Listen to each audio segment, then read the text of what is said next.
A new Google Pixel phone is about to arrive much sooner than expected, and it is already raising a lot of questions. The Pixel 10a, which is Google's mid-range smartphone for 2026, is now expected to go on sale around mid-February. That is nearly 2 months earlier than the Pixel 9a, which launched much later in the year. This sudden change in timing has surprised many Pixel fans and has sparked debate about Google's strategy. According to reliable leaker Roland Quant, the Pixel 10a will be available in 4 colors: obsidian, berry, fog, and lavender. These color options suggest that Google wants to keep things fresh, at least visually. Just like the Pixel 9a, the Pixel 10a will come in 2 storage options, 128GB and 256GB. On paper, that sounds familiar, and that is exactly where the main concern begins. Official-looking renders of the Obsidian version have already appeared online, and they do not show any major design changes. The Pixel 10a looks almost identical to the Pixel 9a. The same overall shape is there, the same camera bar, and even the thick bezels around the display seem unchanged. For users hoping for a fresh design, this is likely to be disappointing. The Pixel 10a is shaping up to be a very minor refresh rather than a meaningful upgrade. The phone is expected to keep most of the same specifications as its predecessor. At the heart of the device will be a slightly improved version of the Tensor G4 chip. While this chip may be tuned a bit better than before, it does not represent a big leap in performance. Everyday tasks should feel smooth, but there is nothing here that screams major progress. Some smaller improvements may still be present. For example, display brightness could be increased, making the phone easier to use outdoors. Small tweaks like this can improve daily use, but they are unlikely to excite buyers who are waiting for something new.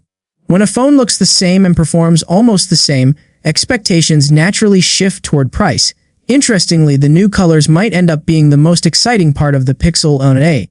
The berry color is expected to be a bright red shade, similar to what has already been seen on Google's Nest Cam Indoor. The fog color, on the other hand, appears to be a light gray with a subtle greenish tint, similar to the Nest thermostat.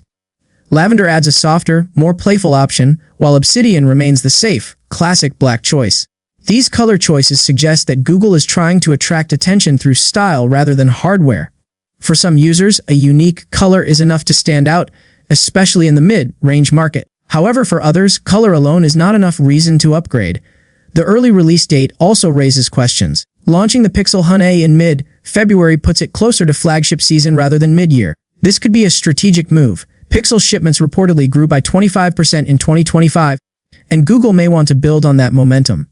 By releasing the Pixel 10a earlier, Google might be trying to keep its lineup fresh and visible throughout the year. At the same time, the Pixel 10a's limited upgrades suggest a clear separation between budget and premium devices. The higher-end Pixel models are expected to receive bigger improvements, more advanced AI features, and better hardware overall. This could be a deliberate attempt to push customers toward more expensive phones. Some critics feel that Google is setting the Pixel 10a up to struggle. When a phone offers very little improvement over its predecessor, it becomes harder to justify its existence, especially if the price stays the same or increases. In that case, many buyers may simply choose the older Pixel 9a at a discount or look at competing brands offering better value. This is where pricing becomes the biggest wildcard.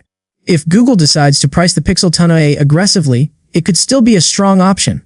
A lower price could make the phone appealing to students, casual users, and anyone who wants a clean Android experience without spending too much. In that scenario, the lack of major upgrades would be easier to forgive. However, if the Pixel 10a launches at a price similar to or higher than the Pixel 9a, the reaction may be far less positive. Mid-range buyers are very sensitive to value, and even small differences in price can influence decisions. Without standout features, the Pixel 10a would struggle to compete. There is also the possibility that Google is keeping a surprise hidden. Sometimes, features like improved camera processing, better battery optimization, or new AI-powered tools are not fully revealed through leaks. Google is known for its software tricks, and even familiar hardware can feel new if the software experience is improved in meaningful ways. For now, though, expectations remain cautious. The Pixel 10a looks like a safe, conservative update that relies heavily on timing and branding rather than innovation. The earlier launch could help it gain attention, but attention alone does not guarantee success. As mid-February approaches, more details should become clear. Final pricing, regional availability, and real-world performance will ultimately decide whether the Pixel 10a is a smart buy or a missed opportunity. Until then, the Pixel 10a stands as a reminder that in the crowded smartphone market, small changes are no longer enough to impress.